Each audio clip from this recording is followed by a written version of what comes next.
करो श्री हरिवंश के नाम सो प्रीत,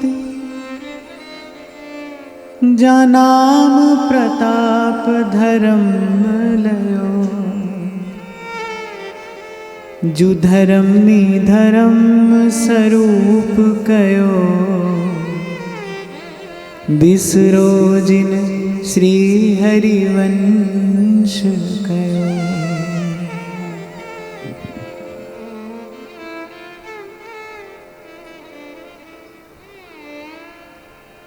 एक धर्मी के लिए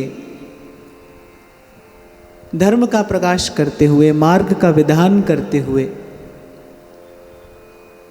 श्री सेवक जी कहते हैं, करो श्री हरिवंश के नाम सुप्रीत, जा नाम प्रताप धर्म लयो। कल यहीं पर चर्चा को हमने विराम दिया था कि श्री सेवक जी महाराज की जो एकांतिक प्रीति है, एकांतिक रति है, वो श्री हरिवंश नाम में है, क्योंकि नाम से ही उन्होंने जीवन में ये रस संपत्ति प्राप्त की है। पहले ही प्रथम ही प्रकरण में सेवक जी महाराज उद्घोष करते हैं कि नाम रटत आई सब सूही। अनेक अनेक प्रसंगों में कई बार हमने चर्चा की कि श्री ठाकुर जी का नाम हो, रूप हो, उनकी लीला हो या उनका धाम हो, इनमें से किसी से भी दृढ़ता पूर्वक जुड़ जाने से अंत में भगवत प्रेम की प्राप्ति होती है। चाहे वो नाम हो, आप नाम जपिए, दर्शन करिए, रूप हो, लीला कथा हो, या फिर धाम का आश्रय हो। दृढ़ता पूर्वक यदि एक को भी जीवन में धारण कर लिया जाए तो अंत में भगवत प्रेम की प्राप्ति होती है। पर देश और काल की स्थिति परिस्थिति का विचार करते हुए, युग के धर्म का और युग के धर्म का विचार करते हुए, तो महापुरुषों का यही कहना है कि नाम श्रेष्ठ उपाय है। किसी भी स्थिति में, किसी भी दशा में रहकर नाम आश्रय लिया जा सकता है। और सेवक जी महाराज तो एक बार नहीं अनेक बार कहते हैं, और मुझे तो कई बार ऐसा लगता है कि सेवक वाणी का प्रकाश ही केवल श्री जी ने इसलिए कराया कि उपासक की नाम में प्रीत हो जाए, नाम में रति हो जाए। मैं फिर कह रहा हूं, चाहे नाम हो, रूप हो, लीला हो या धाम हो, ऐसे तो किसी भी एक को पकड़ लीजिए, पर फिर भी जो संतों ने अपने अनुभव से क्रम बताया है वो ये कि नाम की कृपा से ही रूप का प्रकाश होता है। अभी उस दिन मैं आपको कह रहा था कि किसी ने कहा, हमने सुन तो लिया कि ह अक्षर में हरि बसे रामे राधा नाम, वह अक्षर वृंदा विपिन स सहचरी अभिराम। और मैं ही कहता हूं आपसे कि भाई ये मानने का ही मार्ग है, मानकर ही जाना जाता है, पर मानकर रुकना नहीं है, मानकर फिर जानने का प्रयास करना है। तो अभी तो हमने सुना कि ह अक्षर में हरि बसे रामे राधा नाम, वह अक्षर वृंदा विपिन स सहचरी अभिराम, पर हमने देखा नहीं इस हरिवंश नाम का वस्तुतः ऐश्वर्य माधुर्य क्या है, वो अभी हमने देखा नहीं। तो नाम रटते रटते क्या होता है, नाम रटते रटते भीतर रूप का प्रकाश होता है। अभी रसिकों के मुख से प्रियालाल की लीला सुनते हैं, जैसा रसिकों ने देखा, गाया, अभी हम उसको सुनते हैं, और जैसा मन और जैसी बुद्धि हमारे पास है, हम उसी से उसकी भावना करने का भी प्रयास करते हैं। पर एक बात मैं यहां आपको निवेदन करूं कि स्थूल दृष्टि से सूक्ष्म वस्तु का दर्शन नहीं होता। जैसे कोई सूक्ष्म वस्तु देखनी हो तो उसके लिए एक यंत्र विशेष की आवश्यकता पड़ती है ना। स्थूल दृष्टि से सूक्ष्म वस्तु का दर्शन अनुभव नहीं होता। तो वो जो रूप है, जो माया और काल से परे है, अतीत है, वो जो त्रिगुण से परे की जो लीला है, हमारे और मन और बुद्धि तो अभी स्थूल हैं। तो इस स्थूल मन और बुद्धि से उस सूक्ष्म देश का अनुभव कैसे हो, उस सत्य नित्य लीला का अनुभव कैसे हो? तो सबसे पहले नाम की कृपा से वो दृष्टि और वो योग्यता प्राप्त की जाती है।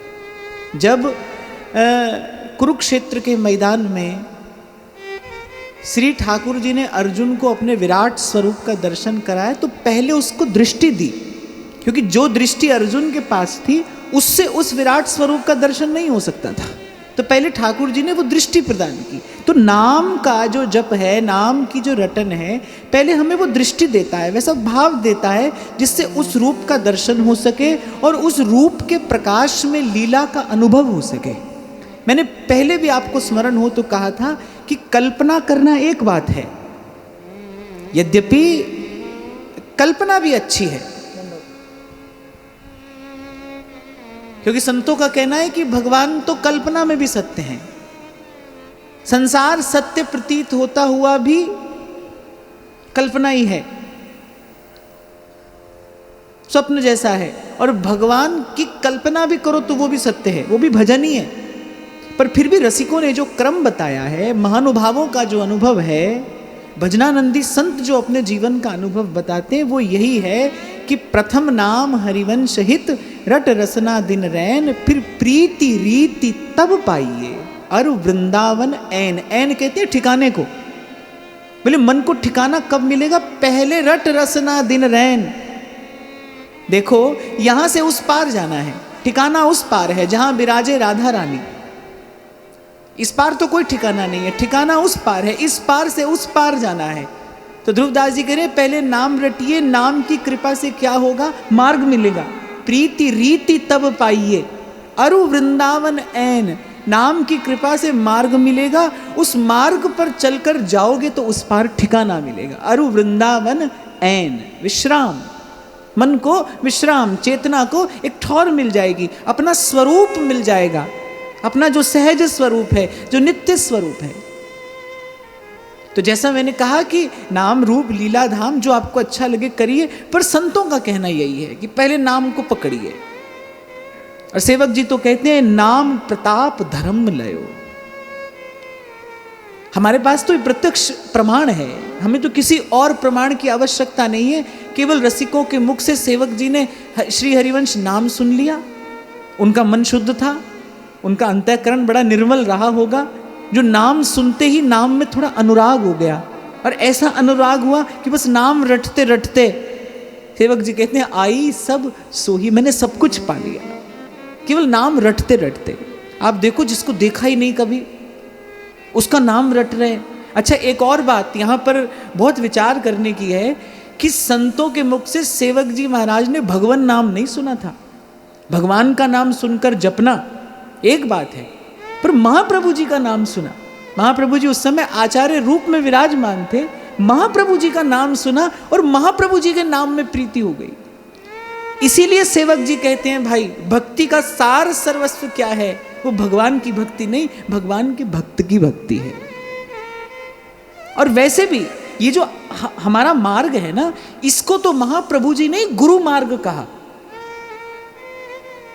कोई कोई मार्ग इष्ट की कृपा से सफल सिद्ध होता है, पर ये तो गुरु मार्ग है। महाप्रभु जी जब विठल दास जी को पत्र लिख रहे हैं तो महाप्रभु जी क्या कहते हैं? तिहारे स्थापे गुरु मार्ग विषय अविश्वास अज्ञानी को होते। ये तो गुरु मार्ग है, गुरु की कृपा से। यहाँ तो केवल रसिक संतों की कृपा से ही कुछ प्राप्ति है। सेवक जी महाराज तो कह देते हैं, हमारे लिए कह देना बड़ा सरल है, पर एक बार विचार करो तो बड़ा आश्चर्य होता है कि सेवक जी महाराज कैसे कह देते हैं, जो हरिनाम जगत शिरोमणि वंश बिना कबहू नहीं लई हूं। मुझे जो चाहिए वो अपने गुरु के हाथ से चाहिए। मैं जो देखूं वो अपने गुरु की दृष्टि से देखूं, मैं जो पाऊं वो अपने गुरु के ही भाव से पाऊं। ये गुरु मार्ग है। इसलिए रसिकों ने आज्ञा की है, जिनके जाने जानिए युगल चंद सुकुमार, शीस धरे जब चरण तर तब पहुंचे करमाई, रे मन रसिकन संग बिन रंच न उपजे प्रेम। इसीलिए कल मैंने आपको कहा था भाई ये संतों गुरुजनों का सेवन करने का, सानिध्य प्राप्त करने का सुअवसर, सौभाग्य यदि आपको प्राप्त हो जाए तो फिर भाई सकल सयानप छाण भज, दुर्लभ है यह बात, फिर चूकना नहीं, फिर तो तन मन प्राण न्यौछावर कर ही देना चाहिए। अटूट निष्ठा, अविचल निष्ठा गुरु चरणों के प्रति, आचार्य चरणों के प्रति हो।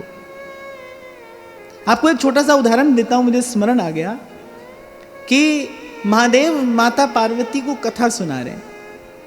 महादेव ने माता पार्वती से कहा कि एक बार देवर्षि नारद ने नारायण को श्राप दे दिया। वो 2 पंक्तियां जो गोस्वामी जी ने कही हैं वो मन को बड़ा आनंद देने वाली हैं। आप देखिए, माता पार्वती के गुरु हैं नारद जी, उनके गुरु हैं। जब महादेव ने ये कहा ना कि देवर्षि नारद ने प्रभु को श्राप दिया, तो माता पार्वती ये नहीं कहती है कि नारद जी से ऐसी गलती कैसे हो गई। माता पार्वती ये कहती हैं कि नारायण से ऐसा कौन सा अपराध हो गया जो नारद जी को उनको श्राप देना पड़ा। मैं जब ये पंक्ति पढ़ता हूं तो मुझे बड़ा आनंद आता है कि देखो कैसी गुरु निष्ठा है। वो उनके गुरु हैं, प्रभु को श्राप दिया है नारद जी ने, और नारद जी बाद में अपनी भूल स्वीकार करते हैं, हाँ भाई हमसे भूल हुई। पर माता पार्वती की कैसी निष्ठा है, उनकी कैसी श्रद्धा गुरु चरणों में है। वो त्रिपुरारी से प्रश्न करती हैं कि नारायण से ऐसा कौन सा अपराध हो गया जो नारद जी को उनको श्राप देना पड़ा। तो महादेव को भी बड़ा आनंद आता है गिरिजा की ऐसी निष्ठा देखकर, गुरु चरणों में ऐसी निष्ठा देखकर। तो ऐसे कोई कोई उदाहरण मिलते हैं अपने आप में जो बड़ा आश्चर्यचकित कर देने वाले होते। ऐसी निष्ठा गुरु चरणों में, ऐसी निष्ठा। तो यहां तो आचार्य की भी वाणी है। महाप्रभु जी ने कहा कि तो गुरु मार्ग है, तिहारे स्थापे गुरु मार्ग विषय अविश्वास अज्ञानी को होते हैं। इस मार्ग पर गुरुजनों की और रसिक जनों की कृपा से ही सिद्धि है, या रस को साधन नहीं कोई। और सेवक जी महाराज युक्ति बता रहे हैं, पहले धर्म का विधान करते हैं, फिर इस परम धर्म को, इस श्रेष्ठ धर्म को प्राप्त करने की युक्ति भी बताते हैं कि करो श्री हरिवंश के नाम सो प्रीति, जा नाम प्रताप धर्म लयो। इस नाम से प्रेम कर लीजिए, इस नाम को रटना आरंभ कर लीजिए। सब कुछ इस नाम में ऐसे ही छिपा है जैसे बीज में वृक्ष छिपा रहता है। फिर आगे सेवक जी कहते हैं कि श्री हरिवंश धर्म जे जानत, प्रीति की ग्रंथि तही मिल खोलत, और श्री हरिवंश धर्मिन संग धर्मी सुहात धर्म ले बोलत। अब सेवक जी कहते हैं जब नाम जपोगे तो नाम की कृपा से कुछ अनुभव भी होगा, क्योंकि नाम तो उजागर मंत्र है। और सेवक जी महाराज ने तो मानो जैसे श्री रामानुजाचार्य ने मंदिर के शिखर पर चढ़कर मंत्र का उच्चारण कर दिया था ना। उनके गुरु ने कहा, बोले ये क्या किया, तुमको नर्क जाना पड़ेगा। और श्री रामानुजाचार्य क्या कहते हैं, मेरे एक के नर्क जाने से अगर अनेक जीवों का कल्याण होता हो तो मुझे नर्क जाना स्वीकार है। ऐसे श्री सेवक जी महाराज ने रस रीति का वो परम गुह्य गुह्यतम रहस्य इस संसार में गाकर प्रकट कर दिया कि भाई ये हरिवंश नाम क्या है। विद्या हरिवंश मंत्र चतुरक्षर, जपत सिद्धि भव उद्धरणम, जय जय हरिवंश जगत मंगल पर, श्री हरिवंश चरण शरणम। मंत्र चतुरक्षर। और ये भी बताया इस मंत्र की शक्ति क्या है, इस मंत्र का ऋषि कौन है, इस मंत्र का देवता कौन है, सब कुछ सेवक जी ने प्रकट करके गा दिया। तो सेवक जी कह रहे हैं भाई जब नाम जपोगे तो नाम की कृपा से अनुभव होगा, नाम की कृपा से हृदय में प्रेम का प्रकाश होगा, क्योंकि प्रेम मूल यह नाम है। अनेक अनेक मंत्र हैं, सबकी अपनी अपनी सिद्धियां हैं। और थोड़ा सा अनुभव तो जीवन में हमको भी हुआ। वृंदावन आने से पहले सत्संग मिलता रहता था तो थोड़ा जीवन में राम नाम भी जपा, थोड़ा जीवन में कृष्ण नाम भी जपा। राम नाम जपो तो मन को कुछ और अनुभव होता है, कृष्ण नाम जपो तो मन को कुछ और अनुभव होता है। ऐसे इस नाम की सिद्धि क्या है, इस हरिवंश नाम की सिद्धि क्या है कि प्रेम मूल यह नाम है। ये हृदय में प्रेम का स्फुरण कराता है, प्रेम का वर्धन कराता है। तो सेवक जी महाराज कहते हैं कि जब नाम जपोगे तो प्रेम जन्य अनुभूति होगी।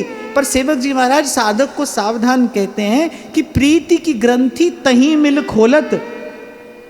बोले उस प्रेम जन्य अनुभव को अपने हृदय में छिपा कर रखना, दुरा कर रखना, और उसकी चर्चा कभी करना तो अपने ही धर्मी के सन्मुख करना, अन्यत्र कहीं नहीं। अन्यथा उससे भजन भावना में विक्षेप होगा, भजन भाव शिथिल पड़ जाएगा।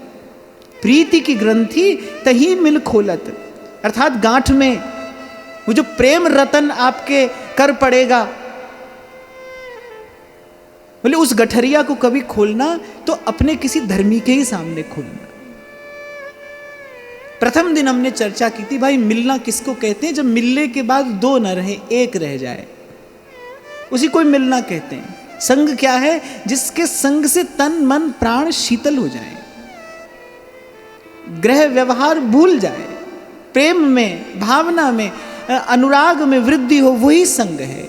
और सेवक जी महाराज ने तो कहा ही, ध्रुवदास जी ने भी स्पष्ट किया, किसको संग कहना चाहिए? इष्ट मिले और मन मिले, और मिले भजन रस रीत। इष्ट मिले, फिर मन मिले,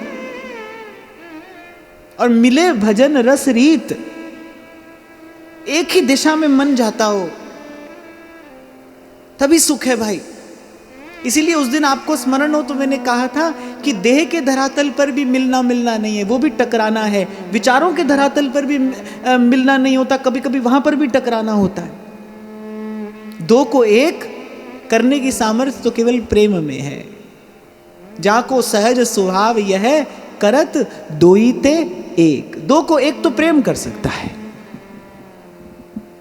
प्रेम में ही सामर्थ्य है जो दो को एक कर देता है। आप वृंदावन में प्रेम का ये वैभव प्रकट देखिए, अनंत अनंत सहचरियां हैं, अनंत अनंत सहचरियां, लेकिन प्रेम ने सबको एक कर रखा है। एक एक के मन में जो भावना है, सबके मन में वही भाव है। मन न्यारा नहीं है, मन सबका एक है। तो यहाँ ये बात समझने की है, क्योंकि हम सब भजन के मार्ग के ही पथिक हैं।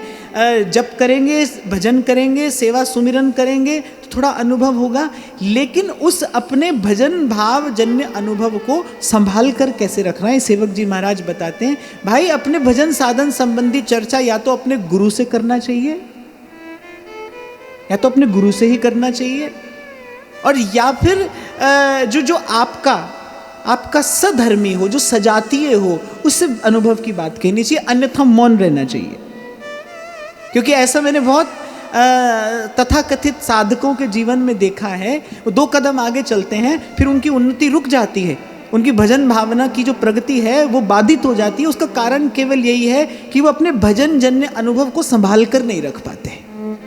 यहाँ वहाँ उसको प्रकट करते हैं, अनधिकारी के सामने उसकी चर्चा करते हैं, उसकी बात करते हैं, अपने उस दिव्य अनुभव को कभी कभी वो भूल से या फिर जाने अनजाने वो प्रदर्शन की वस्तु भी बना देते हैं। इसके कारण क्या होता है, वो भजन भावना की उन्नति वहीं रुक जाती है। देखो, भगवान के भक्त का नाश तो नहीं होता, उसकी अवनति तो नहीं होती, लेकिन कभी कभी ऐसी भूल हो जाती है कि उसकी आगे उन्नति भी नहीं होती।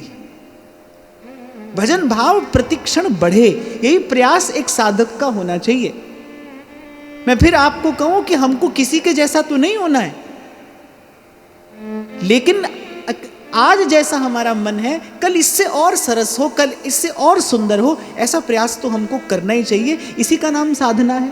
यात्रा किसे कहते हैं कि आज आप यहां खड़े हैं तो कल आप 2-4 कदम और आगे पहुंच जाए, तभी तो यात्रा है, तभी तो जीवन प्रवाहमान है। जब आज जाए कल 2 कदम और आगे पहुंचे।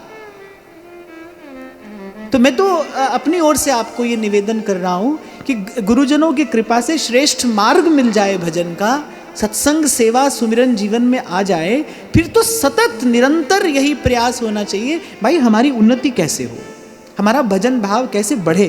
देखो, जैसे ही एक व्यक्ति व्यापार करना शुरू करता है ना, वो दिन रात इसी बात का चिंतन करता है कि भाई मेरे को अधिक से अधिक लाभ कैसे हो, कैसे मेरा लाभ बढ़े अधिक से अधिक, मेरी हानि कम हो और लाभ अधिक हो।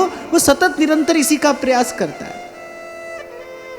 तो ऐसे ही भाई भजन भाव मिला है और हमको महाप्रभु जी की चरण शरण मिली है। अब निरंतर यही प्रयास हो, नाम में प्रीति बढ़े, प्रियालाल के रूप में हमारा अनुराग बढ़े, सत्संग का लोभ बढ़े, सुमिरन की संपत्ति बढ़े। और ये तभी होगा जब अपने भजन भाव को संभाल कर सहेज कर रखा जाएगा। अनधिकारी के सामने चर्चा नहीं करना। देखो ध्रुवदास जी ने सिद्धांत विचार में भी, भजन शत लीला में भी, प्रीति चौबनी लीला में भी अनेक अनेक स्थानों पर ये बात कहा कि पिए प्यारी को प्रेम रस सकहीं तुम मन में राख, अपने भीतर रखो। और अनधिकारी से चर्चा करे तो ध्रुवदास जी कहते रस आपते जाए अंतर परे निस्संदेह। अयोग्य अनधिकारी से उसकी चर्चा कर बैठोगे तो अपने ही मन में उस प्रीति का अभाव हो जाएगा। और ये महत्वपूर्ण होगा, तभी सेवक जी महाराज ने इस धर्मी धर्म विधान में इस बात की चर्चा की है, इसका उल्लेख किया। ये महत्वपूर्ण बात होगी। मैं अपने अनुभव से आपको बता रहा हूं, ऐसी भूल सबसे हो जाती है, हमसे भी हुई। अनुभव होता है और फिर उस अनुभव को बता दिया जाता है। और मैं तो सच्ची बात आपसे कहूंगा, अपनी बात कह रहा हूं तो सच्ची कहूंगा कि वो अनुभव प्रकट करने में अधिकतर कारण यही होता है आत्म प्रतिष्ठा, और कोई कारण नहीं होता। कहीं ना कहीं प्रत्यक्ष अप्रत्यक्ष रूप से यही कारण होता है कि खबर पड़ जाए कि देखो हम कितना भजन करते हैं, हमको भी भजन का कुछ अनुभव है। देखो अभिमान जो है वो बड़े सूक्ष्म रूप में हमारे भीतर रहता है। इसीलिए कल मैंने आपसे कहा था, केवल ठाकुर जी की सेवा में उपस्थित होने से वो सूक्ष्म अभिमान नहीं जाता। उस सूक्ष्म अभिमान का नाश तो गुरु और संत की सेवा से होता है, प्रकट सेवा में जाने पर होता है। जब जब डांट फटकार पड़ती है, बार बार अपने अहंकार पर चोट पड़ती है, तब जाकर कहीं वो दाग धुलता है।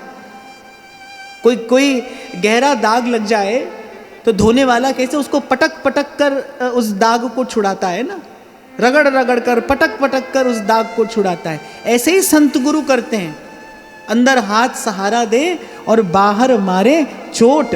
ऐसे ही संत गुरु करते हैं। और उन्हीं की सेवा में उपस्थित होने पर ही वो जो सूक्ष्म अभिमान है वो जाता है। निरभिमानता तो भाई गुरु की संत की सेवा में आने पर ही होती है, नहीं तो जीव निरभिमान नहीं होता। अरे बहुत बार देखने में आता है कि ठाकुर जी की सेवा में है, जप आदि भी करते हैं,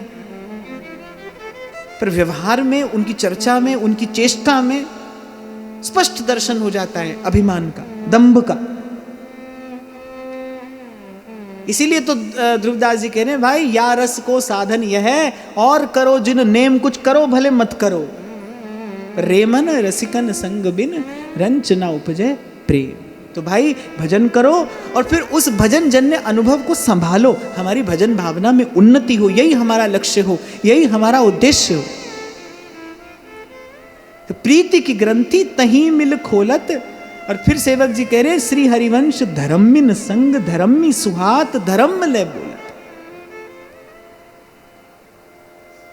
श्री हरिवंश धर्मी कृपा करें, तासु कृपा रस मादिक डोलत। सेवक जी कह रहे हैं, भाई निश्चिंतता, निर्भरता तो संत गुरु की कृपा से ही आती है। अपना धर्मी रसिक जन जब कृपा करते हैं और वो रस की बूंद पिला देते हैं, जिसको पीकर कबीर कहते हैं, हमको मिला जिया मन हारा, हमको मिला जिया मन हारा, हम ना मरे मरी है संसार, हम ना मरे मरी है संसार।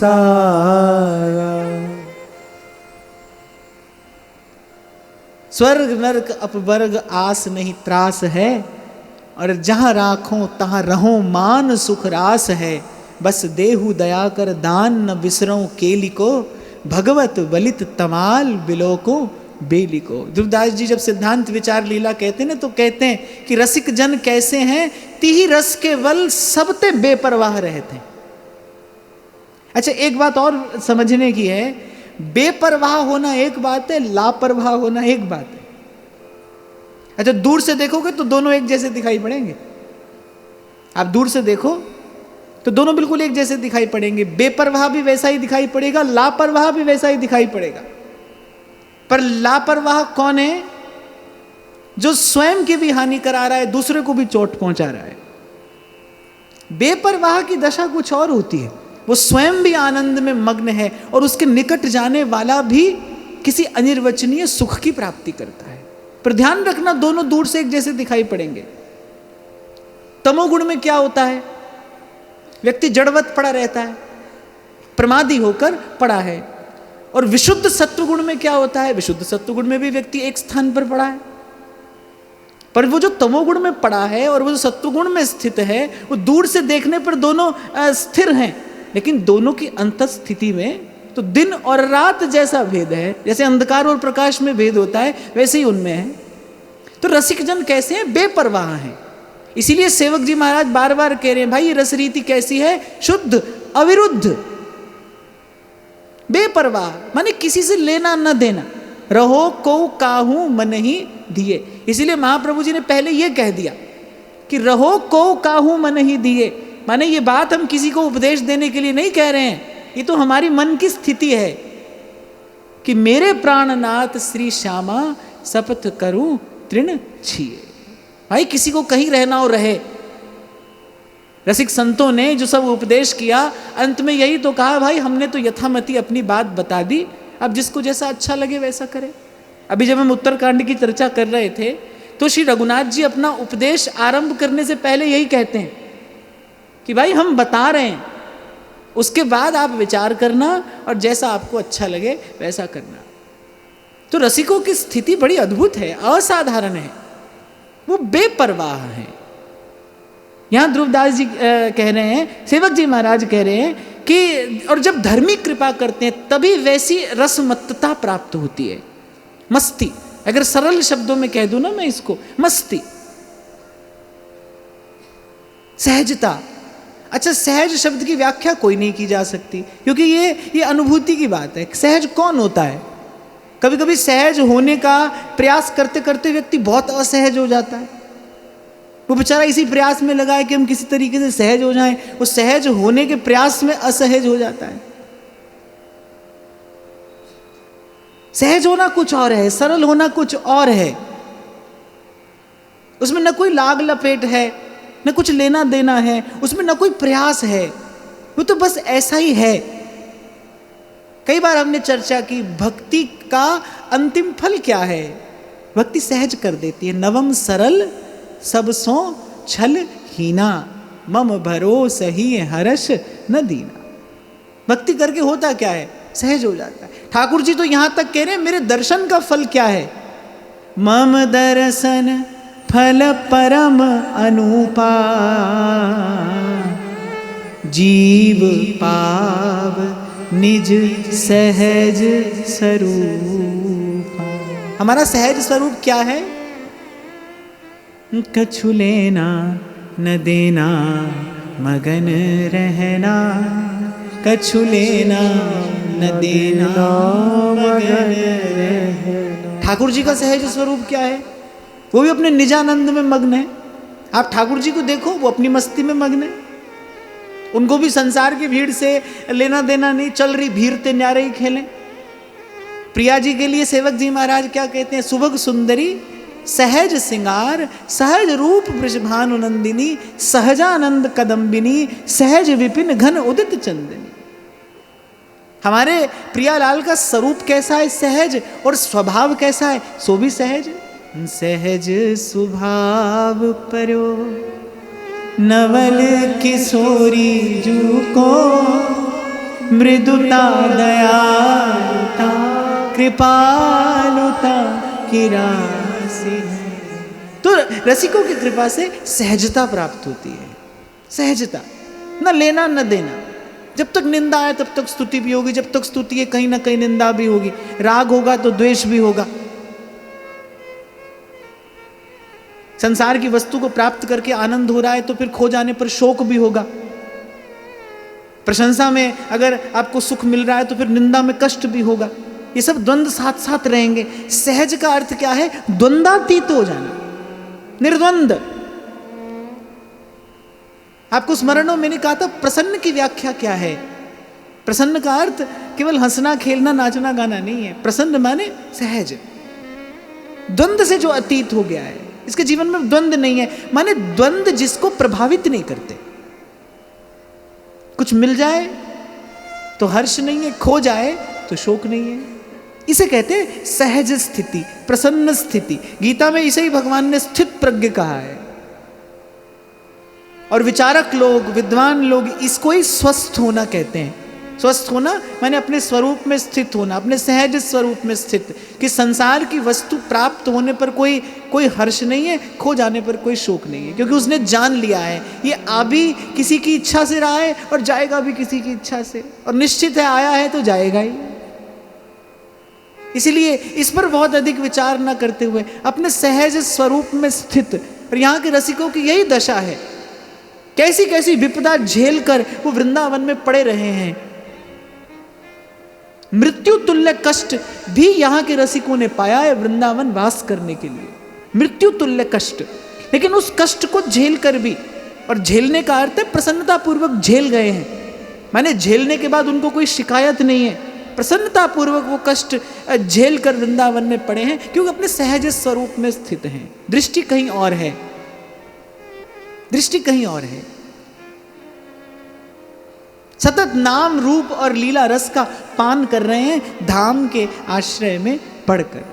देखो एक और बात मैं यहाँ कहूँ, कभी कभी हम चर्चा कर देते हैं कि उस दिन ही मुझसे किसी साधक ने प्रश्न किया, यही लिखा था तो मैं चर्चा नहीं कर पाया, कि आप कई बार कह देते हैं कि संसार की चर्चा करने से तो अच्छा है सो जाओ, चादर तान कर सो जाओ, पर संसार की चर्चा मत करो।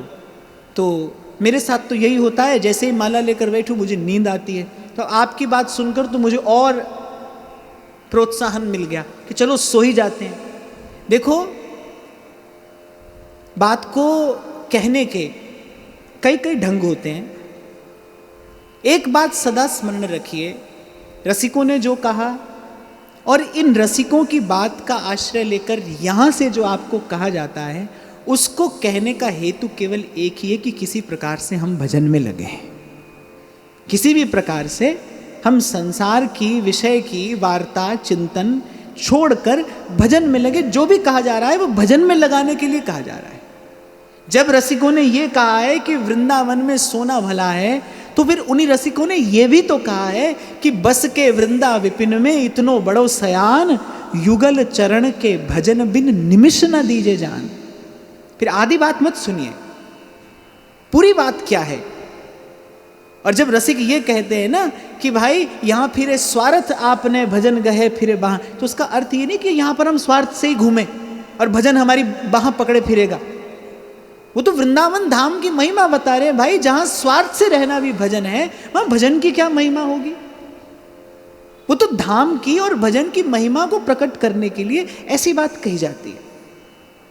तो भाई वृंदावन का वास अगर मिला हो तो फिर नाम रूप और लीला का अमृत सतत पीते रहिए। यही वृंदावन वास का फल है, यही वृंदावन वास की विधि है, और यही वृंदावन वास का फल भी है कि एक क्षण भी नाम रूप और लीला के आश्रय के बिना न जाए। कभी नाम जपिए, कभी श्री जी का दर्शन करिए, और कभी रसिक संतों के मुख से श्री जी कृपा करे तो श्री जी से संबंधित, युगल से संबंधित, प्रेम से भाव से संबंधित वार्ता का श्रवण करिए। यही वृंदावन वास की विधि है। और किस विधि वृंदावन में रहा जाएगा? वृंदावन मिला है। और कई बार मैंने आपको कहा भाई श्री जी ने अपने घर में रहने के लिए आपको स्थान दे दिया है, अपने निज मंदिर में। घर भी क्या, घर में भी कभी कभी कोई भी आ जाता है, पर घर के मंदिर में आप सबको नहीं घुसाते हैं। घर के मंदिर में तो आप भी जाते हैं तो स्नान आदि करके जाते हैं, शुद्ध पवित्र होकर जाते हैं। ये वृंदावन तो क्या है, राधा मोहन को निज मंदिर है ये। ऐसा व्यास जी कहते हैं, महाप्रलय रही जात। यहाँ श्री जी ने यदि आपको मुझे रखा है, फिर सतत अनवरत प्रयास तो कम से कम यही हो कि नाम रूप और लीला का आश्रय धाम में पड़े रहकर बना रहे। यही धाम में पड़ना है। हम कहते हैं ना बस पड़े हैं वृंदावन में, पड़े हैं वृंदावन में, तो इसका अर्थ ये नहीं है कि वहां पर भजन नहीं है। जो रसिक संत यहाँ पर पड़े हैं, आप उनसे पूछो क्या करते हैं, बोले वृंदावन में पड़े हैं। तो उसका अर्थ ये नहीं कि यहाँ पर पड़े हैं, ऐसा नहीं कि यहाँ उनके जीवन में भजन नहीं है, भजन तो है लेकिन उनके जीवन में कर्तृत्व नहीं है। वो कहते हैं धाम की कृपा से सब हो रहा है, हम नहीं करते, धाम की कृपा से सब हो रहा है। पर धाम की कृपा यही है भाई कि ये जो मन है ये नाम में, रूप में और श्री जी की लीला में रमा रहे, लगा रहे, बसा रहे। यही धामवास की विधि है, यही धामवास की सिद्धि भी है। तो सेवक जी कहते हैं भाई धर्मियों की कृपा से क्या मिलता है? सहजता, अपने भजन भाव में सहज स्थिति। क्योंकि कई बार देखा जाता है भाई कि और लोग क्या करते हैं, वो कैसे करते हैं, ये खींचातानी बड़ी देर तक चलती रहती है। किसी के यहाँ कैसे सेवा होती है, कौन कैसे भजन करता है, कौन कैसे सेवा करता है, और ये सब विचार आपके मन को कभी सहज नहीं होने देते।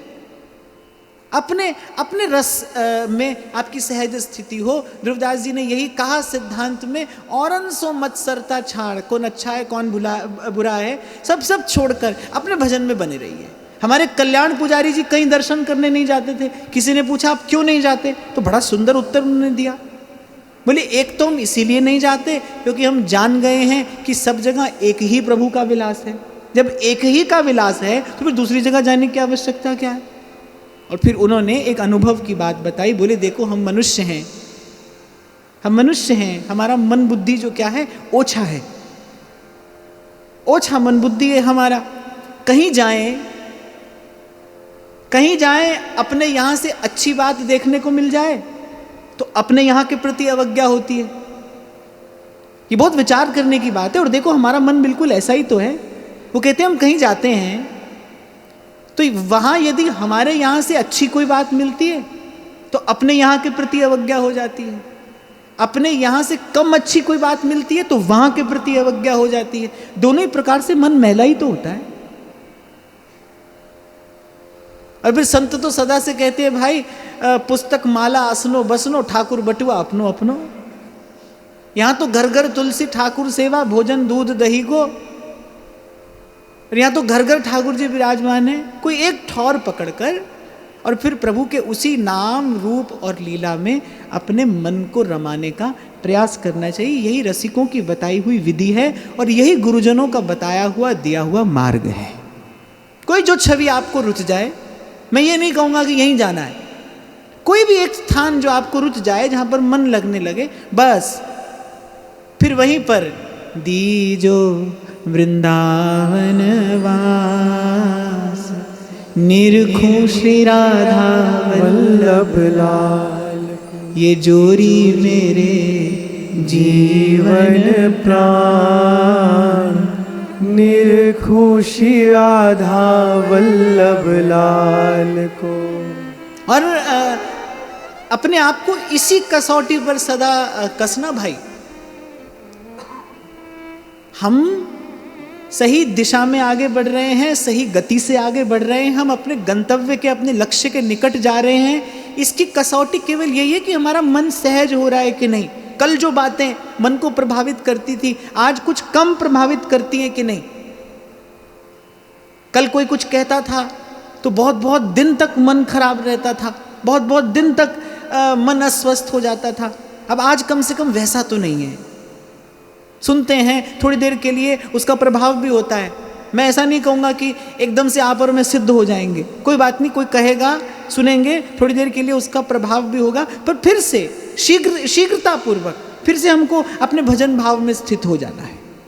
तो वो संसार का प्रभाव, वो द्वंद्व का प्रभाव देखो कि अपने मन चित्त पर कम होने लगा है कि नहीं होने लगा।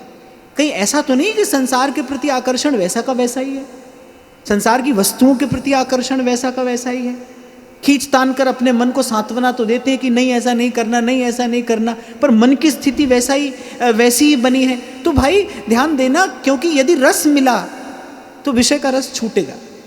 रस बल छूटे जो विषय रस, भजन का रस मिलेगा तो संसार का विषय का रस छूटेगा। संसार के विषयों में जो आकर्षण है वो धीरे धीरे कम होने लगेगा। आपको खबर पड़ने लगेगी नहीं भाई ये सार की वस्तु नहीं है, इसके लिए जीवन नहीं लगाना चाहिए। आता हो तो आए और जाता हो तो जाए। ऐसे बड़े लोगों के मुंह से मैंने कभी सुना है, कुछ लोग ऐसे होते हैं कहते हैं आए की खुशी नहीं है और गए का गम नहीं है। कोई आ जाए तो कोई प्रसन्नता नहीं है, चला जाए तो कोई दुख नहीं है। तो देखो इसी भाव के निकट मन पहुंचे, इसे ही कहते हैं सहज होना, जब संसार के द्वंद्व हमें कम से कम प्रभावित कर सके। संसार में रहेंगे तो थोड़ा बहुत प्रभाव तो देखो भाई होता है, थोड़ा बहुत प्रभाव होता है, पर उसमें तो चिंता की बात नहीं है। पर देखो मन उसी भाव में बहता बहता कहीं अपने भजन भाव से ही दूर न पहुंच जाए, ये सावधानी अवश्य रखनी है। इसे ही कहते हैं व्यवहार को साध कर रखना, कि व्यवहार में इतने न पड़ जाना कि व्यवहार में, उस व्यवहार के प्रभाव में बहते बहते भजन भाव से ही मन दूर हो जाए। और एक और भूल जो साधक प्राय करता है, वो ये सोचता है कि मैं आज संसार का ये कार्य निपटा लूं, कल से भजन करना आरंभ कर दूंगा। ऐसा कभी नहीं होता भाई। अगर आज मन अस्वस्थ हो गया है तो ध्यान रखना वो कल और अस्वस्थ होगा। इसीलिए भजन का प्रयास, भजन भाव को बनाए रखने का प्रयास यदि करना है तो वो आज ही करना है। और एक और बात, किसको खबर है कि कल व्यवहार समाप्त हो जाएगा? नहीं होता है। माता सोचती है बालक का विवाह हो जाए फिर भजन करेंगे। अब बहू आती तुझे 2-4-6 महीना तो भाई बहू को घर का कामकाज समझाना पड़ेगा, फिर भजन करेंगे। इतने में बालक का बालक होने का समय आ जाता है, बोले अब इसको ऐसी स्थिति में कैसे छोड़कर जाऊं, फिर भजन करेंगे। संसार में तो यही क्रम चलता है, इसी को इसलिए दुष्चक्र कहते हैं। ये कभी नहीं खत्म होता है भाई, ये कभी समाप्त नहीं होता है। इसलिए आपको बार बार सावधान कर दिया जाता है, संसार के प्रति कर्तव्य है पर अपने प्रति विशेष कर्तव्य है, अपने प्रति, अपने आत्म कल्याण के प्रति विशेष कर्तव्य है। संसार का निर्वाह करिए पर बुद्धिमानी से करिए। उस व्यवहार में, उस प्रवाह में बहते बहते अपने इष्ट और गुरु के चरणों से दूर नहीं हो जाना कहीं, क्योंकि गहरी नदियां है और नाव पुरानी है। इसलिए गुरु चरणों से, संत चरणों से लगे रहना।